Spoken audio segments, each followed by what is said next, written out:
Заседание исполкома Всемирного конгресса крымских татар открылось сегодня в Литве. Среди участников представители Литвы, Украины, Канады, Румынии, Турции и Польши. На повестке дня вопросы, связанные с соблюдением прав человека в Крыму и привлечением внимания международного сообщества к Крыму. Подробнее в сюжете Кульсум Халиловой.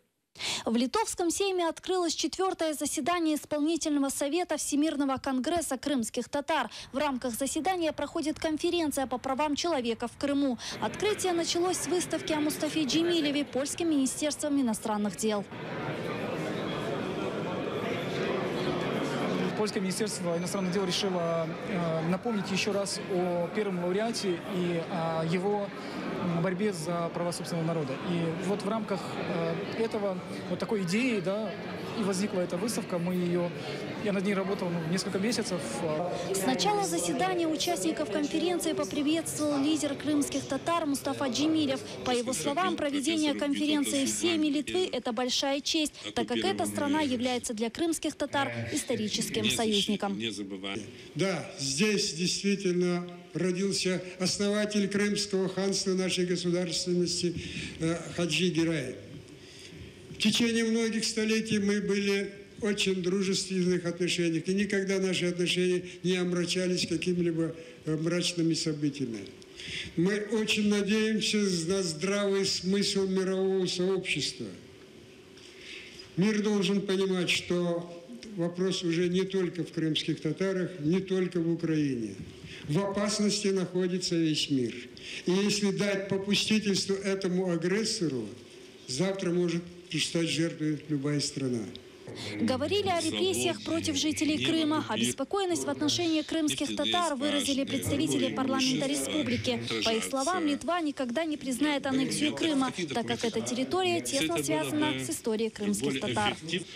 Россия после захвата Крыма в этой автономной республике постоянно нарушает права человека, особенно вызывает нашу озабоченность репрессии против национального меньшинства крымских татар, ограничение свободы слова и свободы собраний, и другие преступления.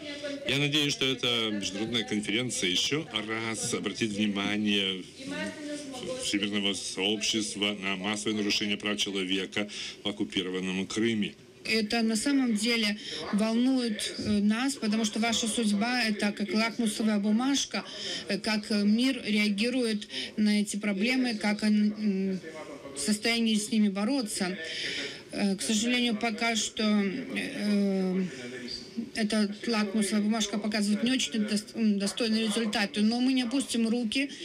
За сохранение белорусского языка и культуры крымских татар поблагодарил экс-президент Белоруссии Станислав Шушкевич. Если в советское время кто-то у нас говорил по-белорусски, это был либо член Союза писателей, либо колхозник, либо татарин, точнее мусульманин, мы понимали, кого называют татарами. Все они говорили на прекрасном белорусском языке и способствовали сохранению этого языка. Я различаю сейчас Россию и Кремль. Я русофил, я люблю русских. Но сейчас мы переживаем такой период, когда я кремлефоб. Участие в конференции приняли делегаты крымско-татарских дернеков из Турции, Канады, США, Румынии, Польши, Литвы и Украины. Для нас очень важно, что мы хотим, чтобы о проблеме Крыма узнала Европа, узнал мир. Поэтому первый шаг сделан, это Вильнюс.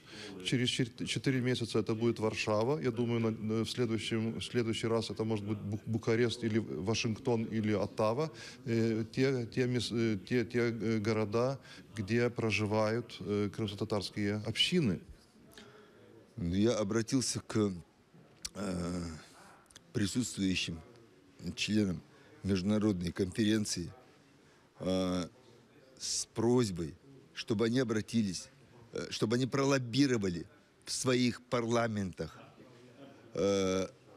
постановления или законы, свидетельствующие, признающие нас коренным народом, чтобы они объяснили своим парламентариям, своей исполнительной власти, какая существует на сегодня возможность утраты целого народа, целой нации. Ведь есть красная линия, куда животных заносят редких, чтобы они не погибли. А мы не животные, мы народ.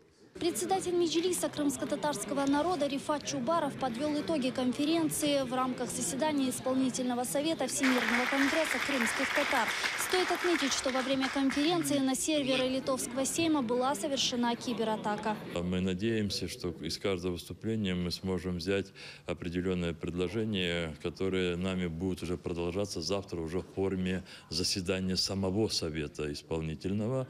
И, конечно, в итоге я хотел бы, чтобы мы вышли с некоторым документом. Диаспора должна находить максимальные пути влияния на собственное правительство, чтобы они занимали более активную позицию на международном уровне с точки зрения освобождения Крыма. Есть идея здесь у общины, у Союза татар Литвы, поставить памятник Хаджи Гирею, основателю Крымского ханства, который родился в Тракае. Мы поддерживаем эту идею, более того, мы готовы ее вместе реализовывать с точки зрения финансовой поддержки. Гульсум Халилова, Асан Аминов, Заман, АТР.